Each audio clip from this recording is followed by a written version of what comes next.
Assalamualaikum warahmatullahi wabarakatuh. Perkenalkan, saya Aryuna ini dengan NPM 2313041019, mahasiswa Pendidikan Bahasa dan Sastra Indonesia, Fakultas Keguruan dan Ilmu Pendidikan Universitas Lampung. Pada kesempatan kali ini saya akan mempraktikkan praktik pembelajaran mikro BSI keterampilan mengelola kelas dengan materi membedakan kata, konotasi, dan denotasi dalam karya fiksi siswa kelas 8 SMP Kurikulum Merdeka.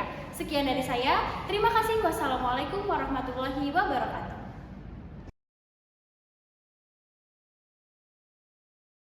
Assalamualaikum. Selamat pagi semua. Pagi, Bu. Lagi pada ngerjain tugas sama?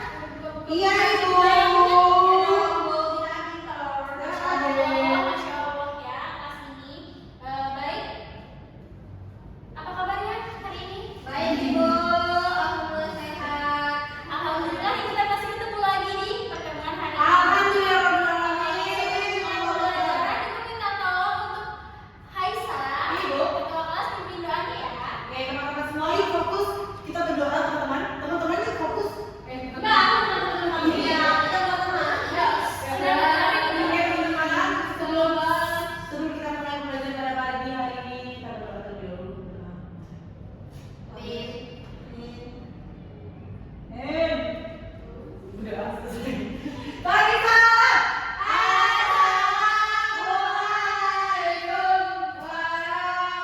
Assalamualaikum warahmatullahi wabarakatuh. Waalaikumsalam warahmatullahi wabarakatuh. Terima kasih Aisyah sudah memimpin doa pada pagi hari ini. Sebelum masuk ke pembelajaran, Ibu mau ngecek hadiran kalian dulu ya. Ibu absen satu-satu. Iya, Ibu. Aisyah Alia. Oh, kamu bagus banget Aisyah. Belum beres belum hari. Ya Allah, minum obat. Kalau pakai Dolox atau apa ya? Baik, Ibu. Aisyah. Ada, Ibu. Raihan. Ada, Ibu. Vanessa. Ada, Ibu. Hadir semua ya hari ini, alhamdulillah. Nah, hari ini kita akan melanjutkan pembelajaran pada pembelajaran selanjutnya. Lanjutkan dari pertemuan kemarin. Sebelumnya Ibu mau tanya deh, apakah kalian pernah menemukan kata yang tidak kata dalam sebuah karya sastra deh yang memiliki makna tidak sebenarnya? Pernah nggak? Nggak sesuai gitu, Bu. Iya, udah masuk kayak iya, seperti itulah. Oh, Pernah nggak? iya, Bu. Biasanya Pernah kayak ya, gitu. Bu. Pernah ya? Pernah, Bu. Pernah ya? Kalau Tapi di di lagu lagu sih. di lagu ini di lagu juga ada. Di lagu juga ada. Terus Aku Ibu mau ngasih lagu contoh nih? salawat sih. Sudah ya, Aisyah? Oh, iya. Nah, Ibu mau ngasih contoh nih kata bunga dan bunga hati. Bunga tuh apa? Tumbuh-tumbuhan. Maknanya langsung kan? Iya, bunga. Kalau bunga hati? Bunga hati.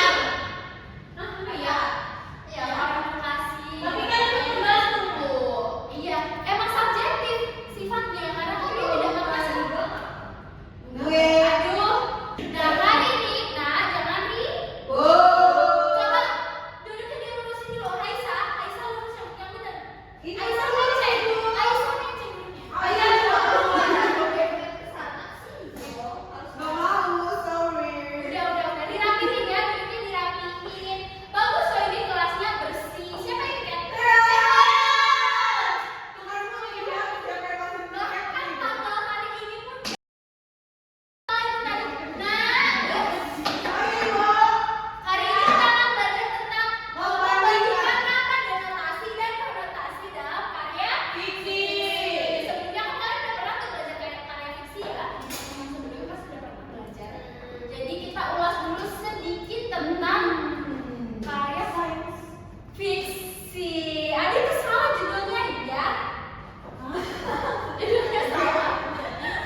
Maksudnya karya fiksi? Iya, maksudnya karya fiksi. Ayo, ibu itu aktif ya. Waktu kita jadi ibu. Iya, Baik, lanjut ya. Iya, lanjut ya. Siapa yang mau bantu ibu untuk membacakan? Ayo. Ya, baik, Aisyah silakan. Karya fiksi adalah karya sastra yang berisi cerita rekaan atau imajinatif yang diciptakan oleh pengarang. Cerita dalam karya fiksi tidak benar-benar terjadi, tetapi tetap dibuat agar terasa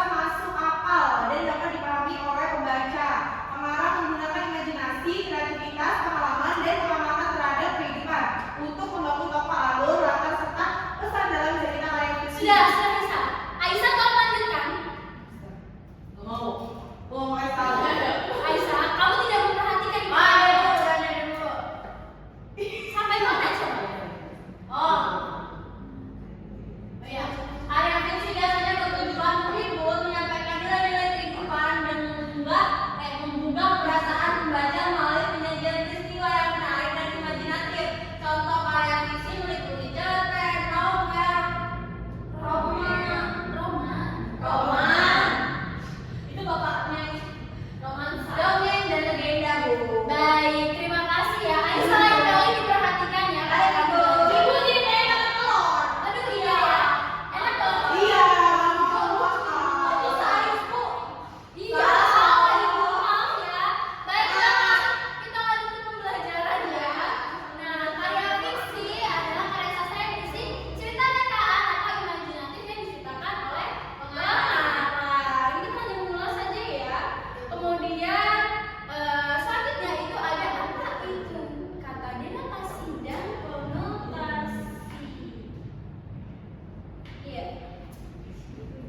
Tadi kan Ibu udah mencontohkan kata denotasi dan konotasi dari bunga ya. Nah, konotasi merupakan kata-kata yang bermakna kiasan disebut kata konotasi itu maksudnya kata yang tidak memiliki makna langsung atau asli. Jadi maknanya itu Kias. Iya, kias. Jadi apa ya? Dia itu tidak langsung memaknai kayak pokoknya dia langsung dia tuh punya apa sih? Makna Punya sendiri. iya. Setiap orang itu menginterpretasikannya berbeda-beda. Iya, kerak itu ahli ya. Keju. Mengemukakan tentang konotasi. Oh, Darko itu siapa? Darko siapa ya? Suami ibu dah. Suami ibu lupa sih marah. Di rumah tuh saya Guru penjauh. Iya. Nah, sudah ya? Sudah. Oh iya. Sudah. Baik, selanjutnya adalah kata denotasi. Denotasi adalah kata-kata yang mengandung makna faktual atau makna paling dasar dari sebuah kata menurut Keram tahun 2007. Denotasi juga mengacu pada makna kata yang sebenarnya, jadi kebalikannya dari kata konotasi. Selanjutnya, denotasi dan konotasi itu punya ciri-ciri ya. Konotasi itu ciri-ciri yang pertama memiliki makna tambahan, kias dan tidak sebenarnya. Kemudian dapat menimbulkan beberapa penafsiran yang dibilang subjektif ya, tiap orang berbeda. Kemudian bersifat subjektif. Nah, baru aja Ibu bilang subjektif tergantung konteks. Terus yang terakhir itu sering digunakan untuk keindahan bahasa atau karya Fiksi. seperti yang di pembahasan kita hari ini. Kemudian ciri-ciri dari denotasi yaitu maknanya lugas atau sebenarnya, kebalikannya dari konotasi. Tidak menimbulkan penafsiran ganda karena ya dia mengerti seperti itu. Kemudian bersifat objektif dan umum dipahami oleh orang-orang. Kemudian yang terakhir digunakan dalam konteks informasi. Nah, contohnya itu ada kata ibu dan ibu kota. Coba kalian tentukan mana denotasi dan konotasinya. Yang mana denotasi? Yang mana konotasi? Dedo ibu kota. Balik gak sih? Nah, coba Iya. coba ditolak. Ono kota ibu. Iya, ono tuh ibu. Yang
wabarakatuh. Saya Haisa Farina Sasabila dengan NPM 231304105 bertindak sebagai observer lisan untuk Saudara Ari Yunaini. Berikut adalah hasil observasi ke-6 keterampilan mengolah kelas mata kuliah pembelajaran mikrobahasa dan sastra Indonesia dengan topik membandingkan kata denotasi dan konotasi dalam karya fiksi Bahasa Indonesia kelas 8 Kurikulum Merdeka yang dilaksanakan pada hari Jumat tanggal 14 November 2025 pukul 15.00 WIB di ruang Micro Teaching FKIP Universitas Lampung. Yang pertama, prinsip pengelolaan kelas, hangat dan antusias. Guru menunjukkan sikap hangat dan antusias ketika menjelaskan pengertian karya fiksi dan pengertian serta perbedaan kata konotasi dan denotasi. Terlihat dari intonasi suara yang hidup dan ekspresi wajah yang ramah. Guru mampu membangun suasana positif sehingga siswa tampak nyaman mengikuti pembelajaran. Tantangan, guru memberikan tantangan kognitif melalui pertanyaan analitis perbedaan kata konotasi dan denotasi. Pertanyaan yang diberikan mendorong siswa berpikir kritis. Bervariasi. Variasi mengajar sangat terlihat melalui penggunaan salindia, diskusi kelompok, serta pemberian tugas rumah berupa tugas menulis dan analisis. Hal ini membantu menjaga perhatian siswa dan membuat pembelajaran perbedaan kata konotatif dan denotatif lebih menarik. Keluasan, guru terlihat luas dalam berpindah dari penjelasan materi ke aktivitas diskusi. Ketika siswa memerlukan klarifikasi mengenai perbedaan kata konotasi dan denotasi, guru dapat menyelesaikan alur penjelasan tanpa mengganggu jalannya pembelajaran. Penanaman disiplin diri. Guru menekankan kemandirian dengan meminta siswa aktif menganalisis perbedaan kata konotasi, denotasi, dan berdiskusi dalam kelompok. Penugasan yang diberikan juga melatih tanggung jawab siswa. Kedua, pengelolaan penataan ruang kelas. Pengelolaan meja kursi. Penataan meja dan kursi mendukung pembelajaran kelompok. Siswa dapat bergerak dan berdiskusi dengan nyaman. Tata letak memungkinkan guru memantau setiap siswa tanpa hambatan. Pengelolaan alat pembelajaran. Guru memanfaatkan salindia PPT dan contoh kata konotasi dan denotasi dengan efektif. Semua alat digunakan tepat waktu dan sesuai kebutuhan, sehingga materi mudah dipahami siswa. Penataan keindahan dan kebersihan kelas. Kelas tampak rapi dan bersih, sehingga siswa dapat berkonsentrasi pada penjelasan membedakan kata konotasi dan denotasi. Ventilasi dan tata cahaya. Pencahayaan kelas cukup baik untuk mendukung pembelajaran mengenai konotasi dan denotasi. Suasana kelas terang dan ventilasi memadai. Ketiga, tindakan pengelolaan kelas. Preventif, sikap tanggap dan perhatian guru. Guru cepat merespon siswa yang tampak bingung ketika membedakan kata konotasi dan denotasi. Memberi perhatian bersamaan. Guru menjaga kontak mata dengan seluruh siswa di kelas saat menjelaskan materi. Perhatian kelompok. Instruksi pada kelompok konotasi dan denotasi disampaikan dengan jelas sehingga seluruh siswa memahami tugas analisis. Petunjuk jelas. Guru memberikan panduan dan mengerjakan tugas diskusi dan tugas rumah. Menegur berlaku mengganggu. Guru menegur dengan sopan ketika ada siswa yang kurang fokus saat pembelajaran. B. Refresif. Perubahan tingkah laku. Setelah ditegur, siswa kembali fokus mengikuti pembelajaran dan diskusi kelompok. Memecahkan masalah perilaku. Guru mampu mengembalikan suasana belajar ketika beberapa siswa tidak kondusif. Sekian observasi lisan dari saya akhiri. Wassalamualaikum warahmatullahi wabarakatuh. Assalamualaikum warahmatullahi wabarakatuh. Saya Vanessa Dukis Gumati dengan NPM 231304113 bertindak sebagai peserta didik dalam kegiatan pembelajaran yang dirancang oleh calon guru Ari Yunaini. Seberapa banyak respon Anda dalam diskusi? Cukup. Apakah menurut Anda komentar anggota kelompok relevan dengan topik yang dibahas? Selalu. Apakah menurut Anda ada anggota yang berbicara terlalu banyak selama kegiatan berlangsung? Ada beberapa. Apakah Anda mempunyai waktu untuk berpikir setelah guru mengajukan pertanyaan atau teman Anda berbicara? Selalu. Apakah media atau benda-benda yang diperlihatkan guru seperti slide PPT dan teks bacaan membuat Anda ingin berbicara atau menanggapi? Selalu. Apakah Anda menganggap guru tertarik dan menghargai apa yang Anda bicarakan? Selalu. Selama diskusi, apakah Anda mengemukakan ide baru atau pendapat sendiri? Ya. Bila guru mengajukan pertanyaan, apakah pertanyaan tersebut cukup jelas bagi Anda? Selalu. Bila seseorang memberikan jawaban atau komentar yang kurang tepat, maka guru mencoba menolong anggota agar menjawab lebih baik. Apakah tujuan diskusi cukup jelas bagi Anda sejak awal pembelajaran? Ya. Sekian, terima kasih. Wassalamualaikum warahmatullahi wabarakatuh.